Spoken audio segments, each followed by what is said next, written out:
3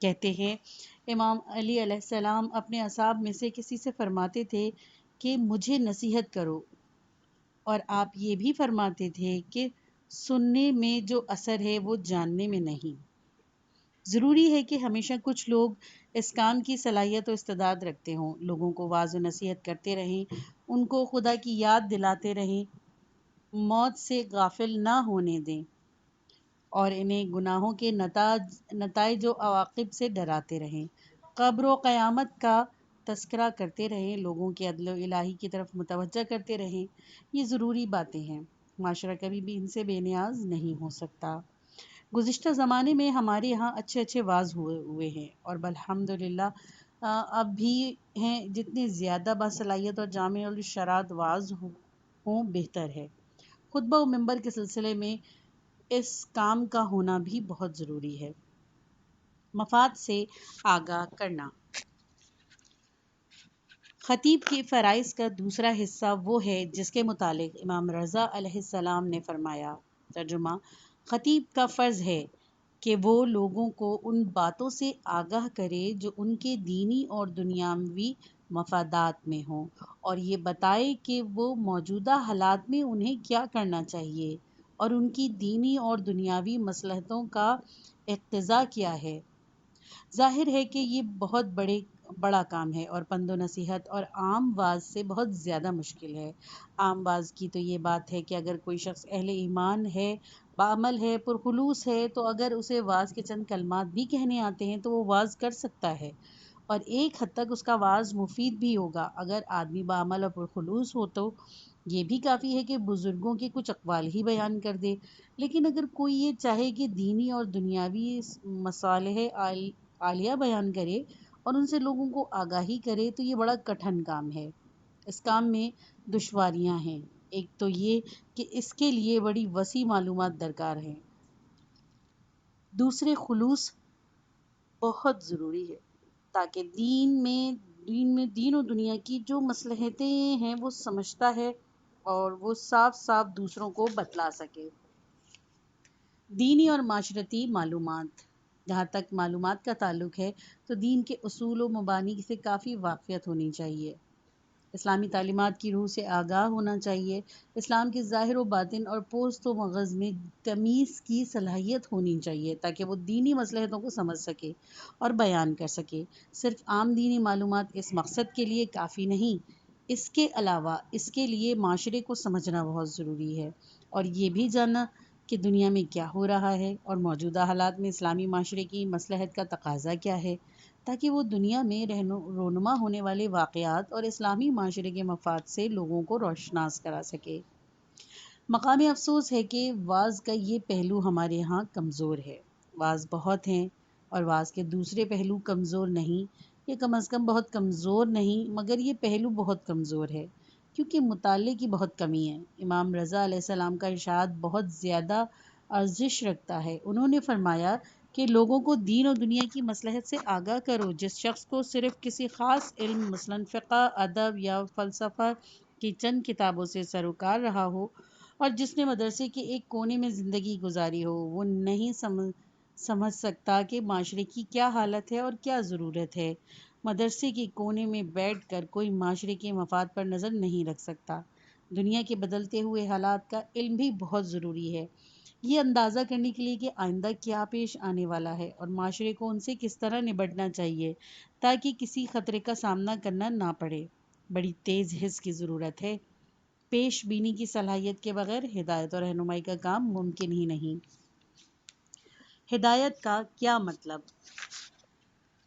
ہدایت کا کیا مطلب ہے؟ ہدایت کے معنی ہیں رہنمائی۔ کوئی قافلہ کسی منزل کی طرف چلا جا رہا ہے تو راستے میں کسی سے پوچھتے ہیں کہ فلاں منزل کس کی طرف کون سا راستہ جاتا ہے؟ وہ کہتا ہے اس طرف سے جاؤ۔ یہ رہنمائی ہے۔ قافلے کا رہنما کون ہو سکتا ہے؟ صرف وہی جو سمجھتا ہو کہ قافلہ کس راستے پر ہے اور کہاں جا رہا ہے۔ معاشرہ بھی ایک قافلے کی طرح ہے جو ہمیشہ حرکت میں رہتا ہے۔ ہم چاہیں یا نہ چاہیں یہ قافلہ رواں دواں ہے۔ ہمیں سمجھنا چاہیے کہ اس قافلے کو کس سمت میں لے جایا جائے۔ اس کی مثال یوں سمجھیے کہ موٹر ڈرائیور گاڑی چلا رہا ہے۔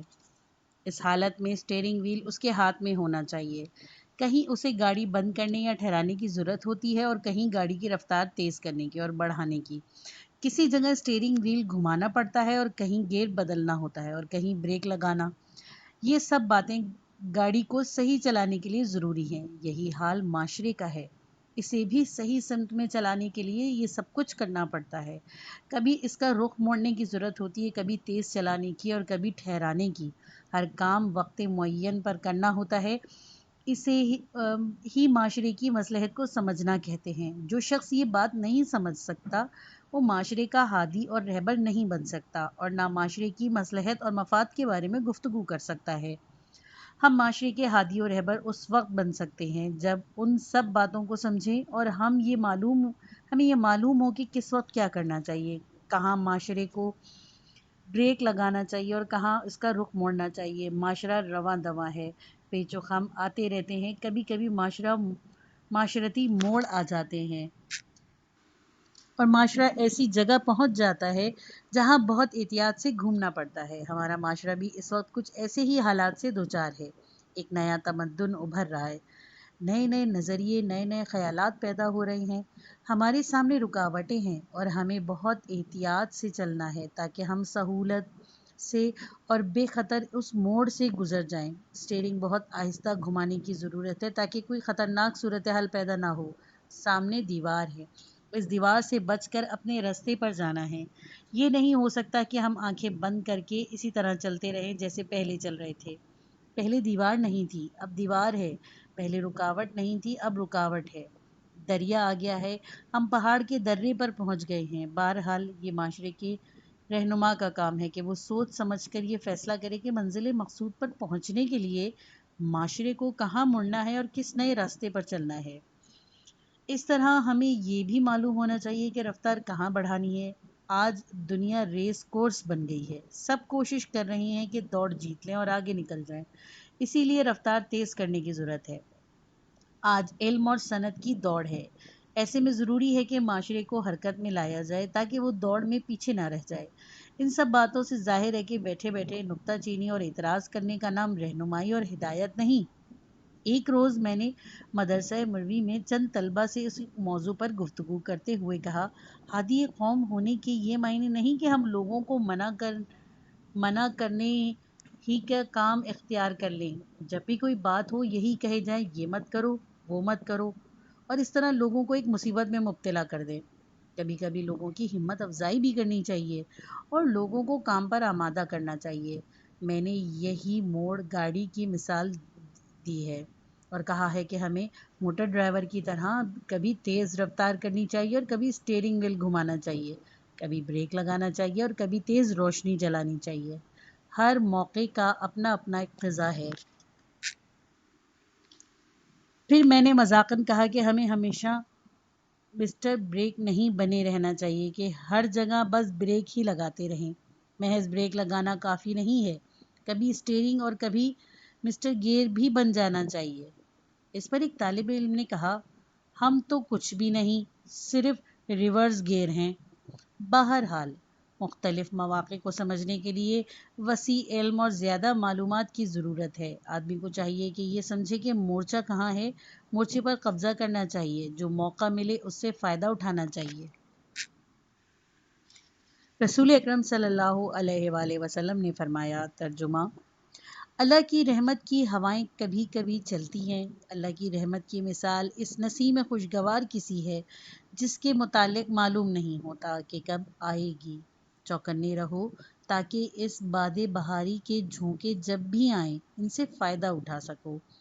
اچھے اور مناسب موقع کی مثال زد و گذار ہوا کے جھونکے کی سی ہے جو آتا ہے اور گزر جاتا ہے، اگر ہاتھ سے نکل جائے تو پھر اسے پکڑا نہیں جا سکتا۔ افسوس ہماری حالت پر کہ ہم موقع گنواتے رہتے ہیں۔ ہمارے ملک میں مادہ پرست اور وہ گمراہ لوگ جنہوں نے اپنے مسلک پر مذہب کا لیبل لگا رکھا ہے اس قدر چالاک ہیں اور وہ ایک معاشرتی چوکی کے بعد دوسری چوکی اور ایک مورچے کے بعد دوسرا مورچہ ہمارے ہاتھ سے چھینتے ہیں اور حساس مراکز پر قبضہ کرتے چلے جاتے ہیں اور اس طرح اپنا مقاصد حاصل کرتے رہتے ہیں۔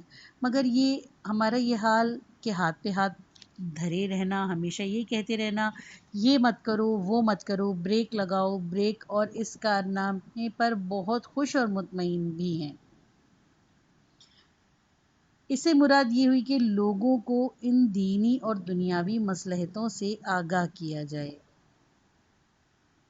جیسے کہ میں نے پہلے عرض کیا کہ اس کے لیے 2 شرطیں ہیں، علم اور خلوص۔ دین کے لیے بھی علم کی ضرورت ہے، دنیا کے لیے بھی۔ واعظ کو دین شناس بھی ہونا چاہیے اور دنیا کے حالات حاضرہ اور معاشرتی واقعات و تغیرات اور موجودہ رجحانات سے بھی باخبر ہونا چاہیے۔ خلوص، جہاں تک خلوص کا تعلق ہے، حاجی نوری علیہ رحمۃ اللہ نے ایک کتاب لکھی ہے جس کا نام ہے لؤلؤ والمرجان۔ میں نے اس کتاب کا نام تو سنا تھا مگر پڑھی اسی سال۔ یہ کتاب مرثیہ خوانی اور مرثیہ خواں حضرات کے بارے میں ہے۔ اس کا وعظ و خطبہ اور وعظ و خطیب حضرات سے کوئی تعلق نہیں۔ انہوں نے مرثیہ خوانی کے لیے 2 شرطیں بیان کی ہیں، ایک اخلاص اور دوسرے صدق و دارستگوئی۔ ان دونوں نقطوں پر بلند پایہ بحث کی ہے۔ ایمان کی بات یہ ہے کہ جب میں نے یہ کتاب پڑھی تو مجھے بہت پسند آئی اور حاجی نوری سے میری عقیدت میں اضافہ ہو گیا۔ حاجی نوری محدث، بڑے پابند شریعت اور متقی شخص تھے اور ہم مرحوم حاجی شیخ عباس قمی اعلی مقامہ کے استاد بھی تھے۔ خود شیخ عباس اور کئی دوسروں نے اعتراف کیا ہے کہ اتباع شریعت میں وہ اس درجے تک نہیں پہنچ سکے جس درجے پر ان کے استاد تھے۔ میں حاجی نوری کی اہم کتابیں پہلے پڑھ چکا تھا اور پہلے سے ان کا عقیدت مند تھا،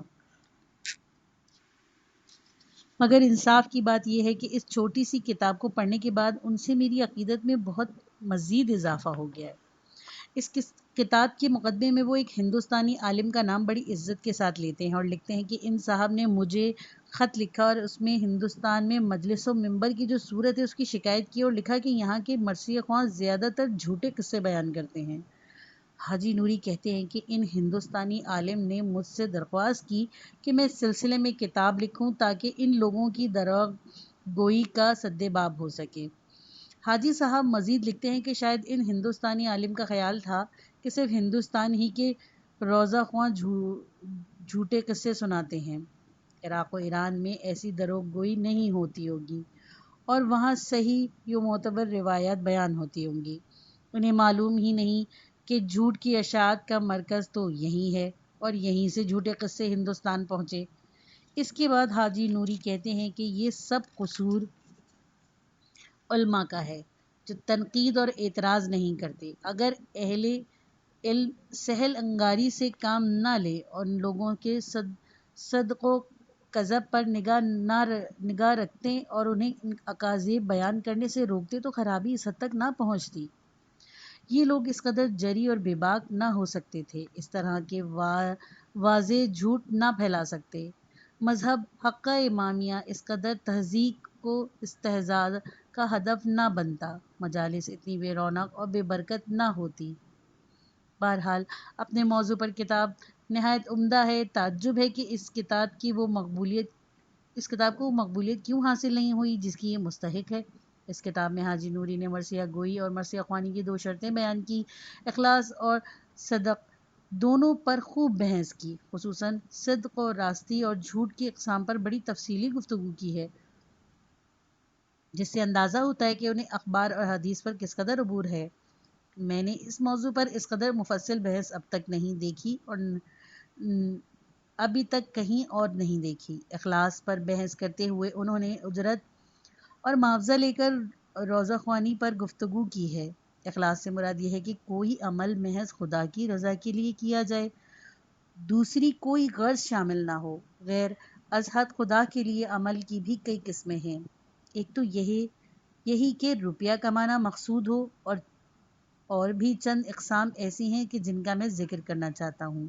میری نظر میں ان کی اہمیت اجرت اور معاوضہ لینے سے بھی زیادہ ہے اور یہ اور بھی زیادہ خطرناک ہے۔ کسی شخصیت کی دلالی۔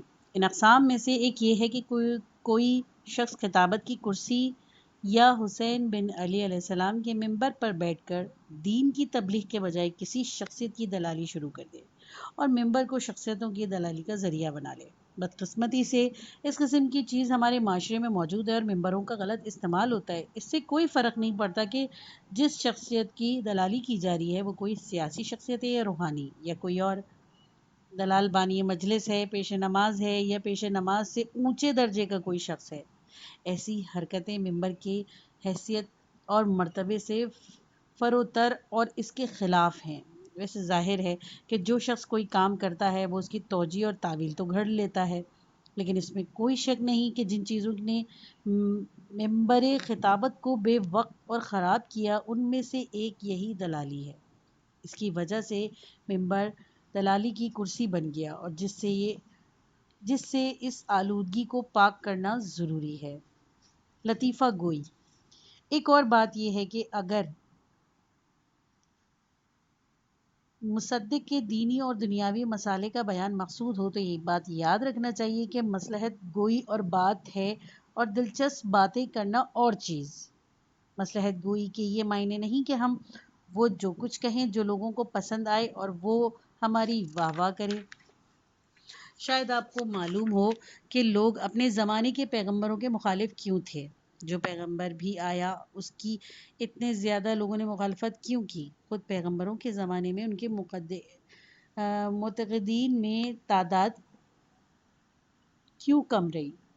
اس کا ایک خاص سبب یہ ہے کہ انبیاء لوگوں کی کمزوریوں اور خرابیوں کے خلاف جدوجہد کرتے اور ہم لوگوں کی کمزوریوں سے فائدہ اٹھانے کی کوشش کرتے ہیں۔ وہ چاہتے تھے کہ ان کمزوریوں اور برائیوں کی اصلاح کریں۔ ہم چاہتے ہیں کہ ان برائیوں اور کمزوریوں سے ناجائز فائدہ اٹھائیں۔ ہم ان کے نفع کی بات نہیں کرتے بلکہ بانی مجلس اور سامعین کو خوش کرنے کی کوشش کرتے ہیں۔ ہم ان کی مصلحت کے مطابق بات نہیں کرتے بلکہ ان کے رجحان کے مطابق گفتگو کرتے ہیں۔ ہمیں معلوم ہوتا ہے کہ فلاں قصہ محض جھوٹ ہے اور علاوہ ازیں لوگوں کو گمراہ کرے گا، مگر سامعین کو لبھانے کے لیے اس کو بیان کر دیتے ہیں۔ مثلاً باوجود اس کے کہ ہم جانتے ہیں کہ یہ حکایت من گھڑت ہے اور افسانہ ترازوں کی تخیل کی ایجاد ہے، پھر بھی نقل کرتے ہیں کہ ایک عیسائی جو بہت گناہ گار تھا اور جس میں پنج و عیب شرعی موجود تھے، کچھ ایسا اتفاق ہوا کہ زائرین کربلا کے ساتھ ہو لیا۔ جب سب شہر کے دروازے پر پہنچے اور لوگ تو سواریوں سے اتر کر زیارت کے لیے روانہ ہو گئے، البتہ عیسائی چونکہ غیر مسلم تھا دروازے کے باہر ہی ٹھہر گیا اور سامان پڑھ کر سو گیا۔ زائرین کے قافلے آتے جاتے رہے، قافلوں کا غبار اڑ اڑ کر عیسائی کے بدن پر گرتا رہا۔ عیسائی نے خواب میں دیکھا کہ قیامت کا دن ہے اور لوگ گروہ در گروہ سید الشہداء سے نجات کا پروانہ لے رہے ہیں۔ فرشتے آتے ہیں اور ہر گروہ کا تعارف کراتے ہیں کہ یہ اشک فشانی کرتے تھے، یہ سینہ زنی کرتے تھے، یہ زنجیری ماتم کرتے تھے، یہ مجلس میں نیاز تقسیم کرتے تھے، یہ سبیلے لگاتے تھے، یہ فلاں کرتے تھے، یہ فلاں کام۔ سید الشہداء ہر گروپ کو پروانہ نجات دیتے تھے، یہاں تک کہ سب لوگ نبٹ گئے اور فرشتوں کے سامنے کوئی شخص باقی نہ رہا۔